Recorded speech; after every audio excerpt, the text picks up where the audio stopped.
এ যেন এক ভিন্ন রাজধানী, এ যেন আবেগের এক অবিরল ধারা। ৫ আগস্ট শেখ হাসিনা সরকারের বিদায়ের পর রাজধানীর দেয়ালগুলো রংতুলির আঁচড়ে রঙিন হয়ে উঠেছে। দেয়ালে দেয়ালে শোভা পাচ্ছে বর্ণিল রঙের নানা ব্যবহার, কোথাও বিপ্লবের, কোথাও আবেগের, কোথাও বা পরিবর্তনের স্লোগানের বাহারি আয়োজন পথচারী সহ নগরবাসীদের আকৃষ্ট করছে। যে শিক্ষার্থীরা মাথায় পতাকা, হাতে লাঠি নিয়ে নিজেদের অধিকার আদায়ের লড়াই শুরু করেছিল, যে শিক্ষার্থীরা সরকারের পতন ঘটিয়েছে ঐক্যবদ্ধ লড়াইয়ের মধ্য দিয়ে, তারাই আবার রংতুলির আঁচড়ে সময়কে ধরে রেখেছে নগরের দেয়ালে দেয়ালে। ঢাকা বিশ্ববিদ্যালয়ের ভিসি চত্বর, টিএসসি, শহীদ মিনার, ঢাকা মেডিকেল চত্বর, শাহবাগ, ধানমন্ডি, মোহাম্মদপুর, পল্টন, যাত্রাবাড়ি, ওয়ারী, মালিবাগ, মৌচাক, মগবাজার, মিরপুর উত্তরা, বনানী, গুলশান সহ পুরো নগরীর দেয়ালে শিক্ষার্থীদের আবেগ ও বিবেকের স্মারক দেখা যায় রংতুলির আঁচড়ে। বাদ পড়েনি বাস স্ট্যান্ড, যাত্রী ছাউনি অথবা ডিভাইডারও।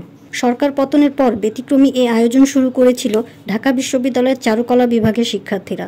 তারপর সেটি ছড়িয়ে পড়ে সব বয়সীদের মাঝে।